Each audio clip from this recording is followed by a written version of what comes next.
नमस्कार मित्रों। लोक कथाओं की इस श्रृंखला में आज प्रस्तुत है एक गुजराती कहानी सर्प माता। तो शुरू करें कहानी। एक वृद्ध दंपत्ति के 7 शादीशुदा बेटे थे। सब साथ रहते थे। 6 बड़ी बहुओं को घर में खूब सम्मान और स्नेह मिलता था। उनके मायके वाले समृद्ध जो थे, पर सबसे छोटी बेचारी अनाथ थी। मायके और ननिहाल में उसका कोई रिश्तेदार तक नहीं था। इस ससुराल में सब उसका तिरस्कार करते थे। सब उसे बिना मायके वाली बहू कहते थे। ससुराल में सब छक कर तरमाल खाते थे। छोटी बहू की बारी सबसे आखिर में आती थी। अक्सर उसके लिए कुछ नहीं बचता था और उसे खुरचन से काम चलाना पड़ता था। खाने के बाद उसे ढेर सारे बर्तन मांजने पड़ते थे। दिन बीतते गए। पितृपक्ष का समय आया। उस दिन भैंस के दूध की बहुत बढ़िया खीर बनी। छोटी बहू के पांव भारी थे।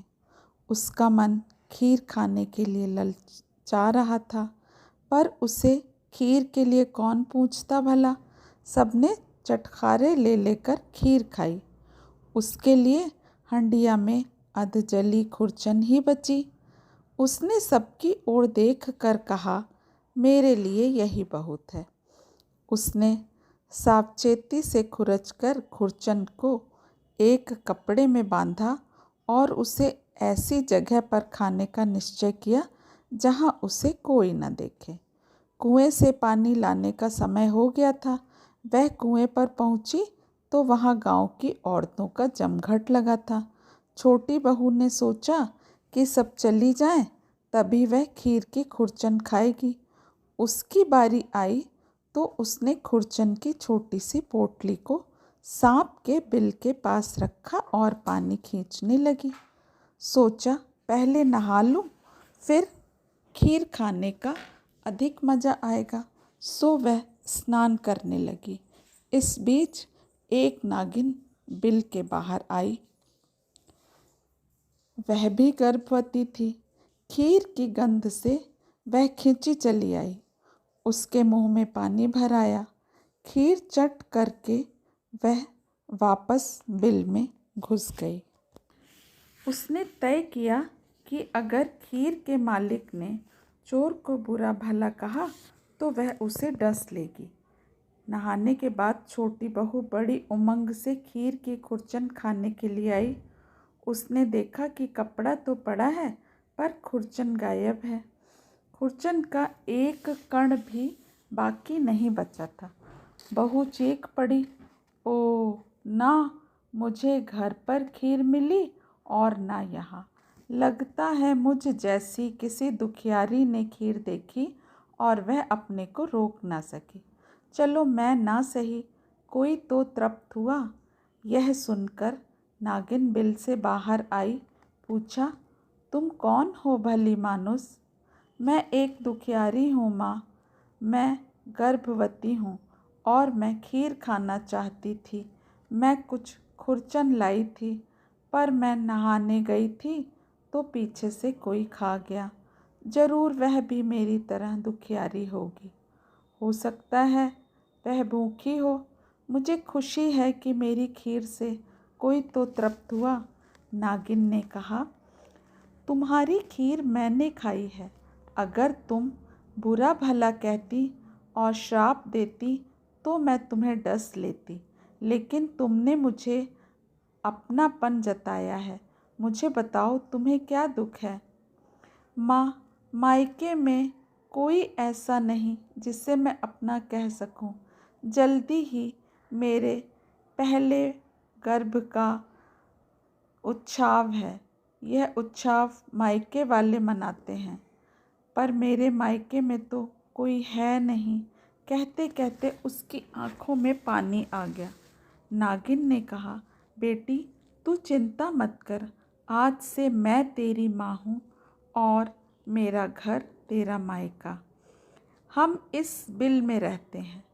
जब तेरे पहले गर्भ का उत्सव का दिन नज़दीक आए तो इस बिल के पास न्योता रख देना। ऐसे शुभ अवसर पर खुशियाँ ज़रूर मनानी चाहिए। इस तरह नागिन उसकी मुँह बोली माँ बन गई। इस अनहोनी से चकित छोटी बहू खुशी खुशी घर लौट गई। पहले गर्भ के उत्सव का दिन नज़दीक आया देख सास ने कहा, छोटी बहू का न भाई है न कोई और, उत्सव कैसे होगा? छोटी बहू ने कहा, अम्मा, उत्सव का न्योता एक कागज़ पर लिख कर मुझे दे दीजिए। तेरे मायके में कोई है भी, न्योता देगी किसे? सासू ने कहा, मेरी एक दूर के रिश्तेदार हैं, उन्हीं को दूंगी। आप कागज़ पर न्योता लिख दीजिए।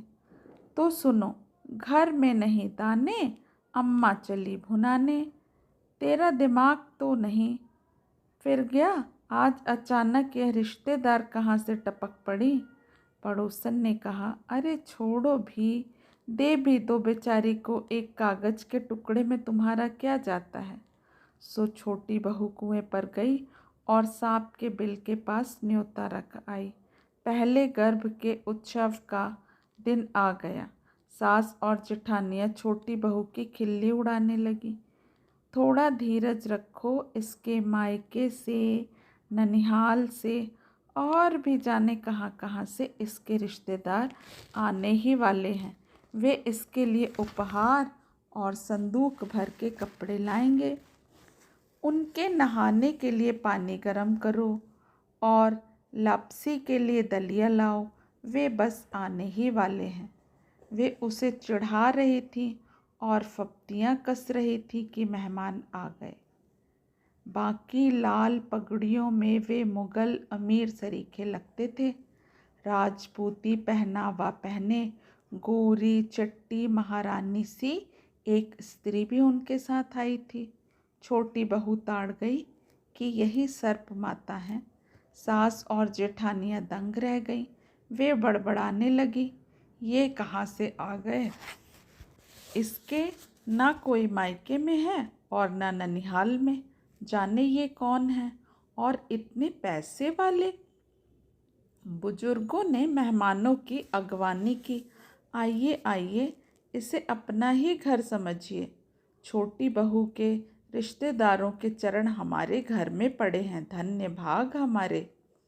लापसी बनाने के लिए बड़ी कढ़ाई चूल्हे पर रखी गई। खाने की तैयारियां होने लगीं।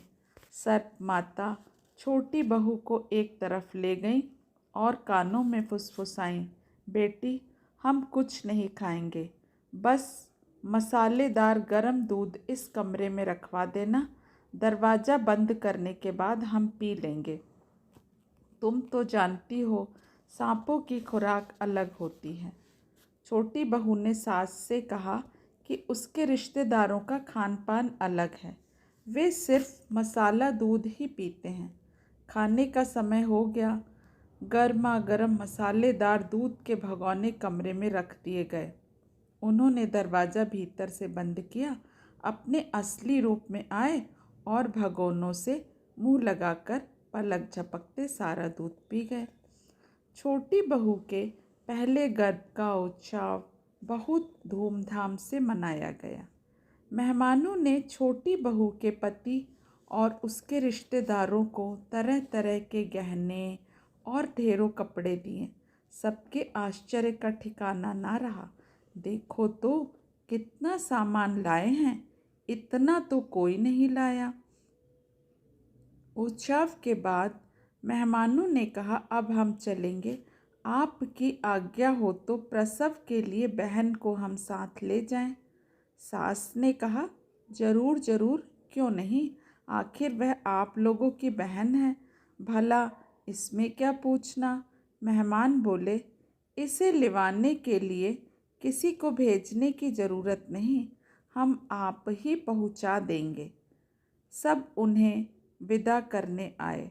मेहमानों ने हाथ जोड़कर कहा, आप कष्ट ना करें, हम चले जाएंगे।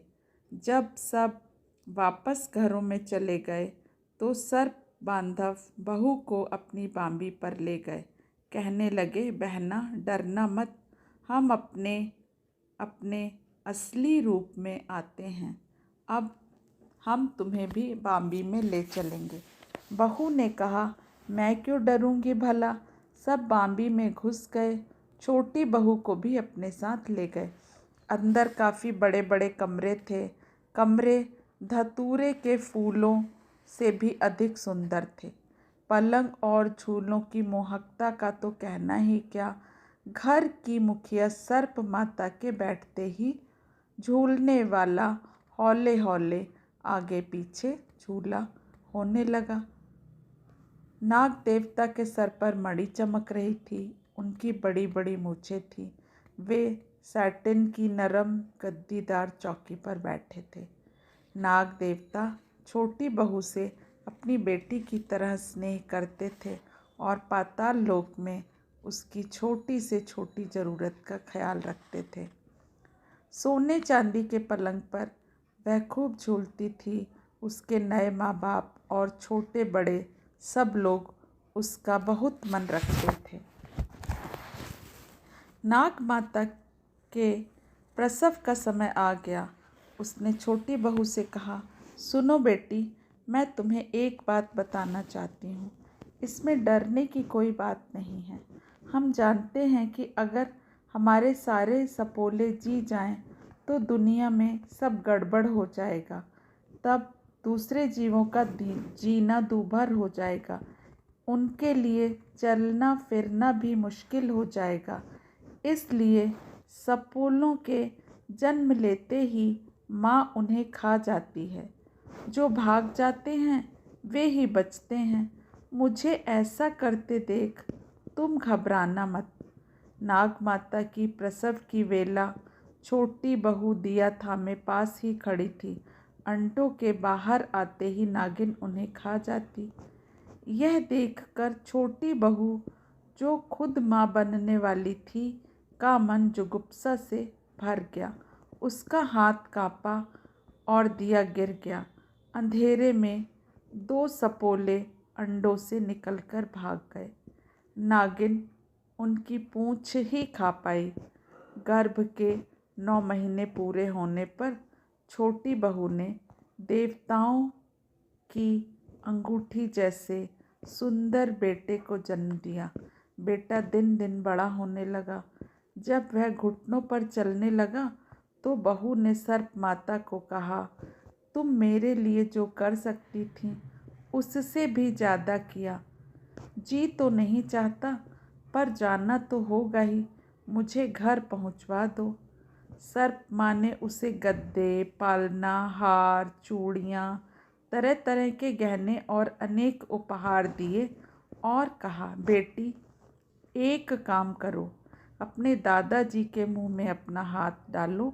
डरो मत, काटेंगे नहीं। छोटी बहू सिहर गई पर अपना हाथ बूढ़े सर्प पितामह के मुंह में डाल दिया। बाह समेत पूरा हाथ भीतर चला गया। कांपते हुए हाथ बाहर निकला तो पूरा हाथ सोने के कंगनों से भरा था। अब ऐसे ही दूसरा हाथ डालो, सर्प माँ ने कहा। छोटी बहू ने पहले से कम सिहरते हुए दूसरा हाथ बूढ़े सांप के मुंह में डाला। वह भी ऊपर से नीचे तक सुनहरे कंगनों से भर गया। दो भाई आदमी के भेष में उसे उसके ससुराल की सीमा तक छोड़ आए। बेटे को गोद में लिए हुए वह घर की देहरी पर पहुंची तो सबने उसे घेर लिया और चिल्लाने, छोटी बहू आ गई, छोटी बहू आ गई, देखो तो कितना माल लाई है। पर यह कोई नहीं जानता कि इसके रिश्तेदार रहते कहाँ हैं। छोटी बहू ने कोई जवाब नहीं दिया। उसका बेटा बड़ा हुआ। एक दिन छोटी बहू की बड़ी जेठानी गेहूं साफ कर रही थी। छोटा मुन्ना गेहूं को मुट्ठियों में भर भर कर इधर उधर बिखराने लगा। जेठानी ने उसे डांटा, नहीं बेटे, गेहूं मत बिखरो, हम गरीब लोग हैं, ऐसे गेहूँ बर्बाद करेंगे तो कैसे चलेगा। वह छोटी बहू के उपहारों पर कटाक्ष कर रही थी। छोटी बहू को इससे ठेस लगी। वह गांव के बाहर सांप की बांबी पर जाकर रोने लगी। वापस आई तो अनाज के कई छकड़े उसके साथ थे। उसके ससुराल वाले जमीन में गड़ गए। एक दिन मुन्ने ने थोड़ा दूध गिरा दिया। बड़ी जेठानी ने ताना मारा, नहीं बेटे, दूध नहीं गिराते, तुम्हारे ननिहाल वाले धनवान हैं, उन्होंने तुम्हारे लिए भैंसों का झुंड भेजा है, पर हम गरीब लोग हैं, यहाँ दूध मत गिराओ। छोटी बहू बांबी पर जाकर फिर रोने लगी।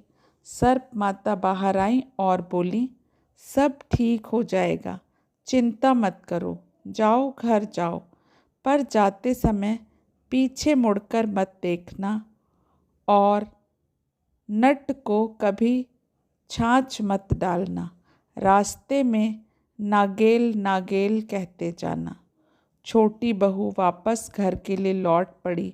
रास्ते भर वह नागेल नागेल कहती गई। घर पहुंचकर उसने ससुराल वालों से कहा, हमें भैंसों के लिए बाड़े की सफाई करनी चाहिए। उसके पीछे अनगिनत भैंसों को देखकर सब चकित रह गए। हर भैंस के माथे पर सफ़ेद निशान था। उधर सांप की बांबी में क्या हो रहा था। दोनों दुम कटे सपोले दुखी थे। कोई उनके साथ नहीं खेलता था। उन्हें देखते ही सब भेड़ू चिल्ला पड़ते, दुम कटे भागो, हम तुम्हें नहीं खिलाएंगे, पुच्छहीन भागो, हम तुम्हें नहीं खिलाएंगे। दुम कटे सपोलों ने माँ से जाकर पूछा, माँ बताओ, हमें दुम कटा किसने बनाया। माँ ने कहा, बच्चों, धरती पर तुम्हारी एक बहन रहती है। जब तुम पैदा हुए तो गलती से उसके हाथ से दिया गिर गया, इसलिए तुम्हारी पूंछ नहीं है। उसने हमारे साथ ऐसा किया, हम उसे डसेंगे। कैसी बात करते हो, अपनी बहन को भला कोई डसता है?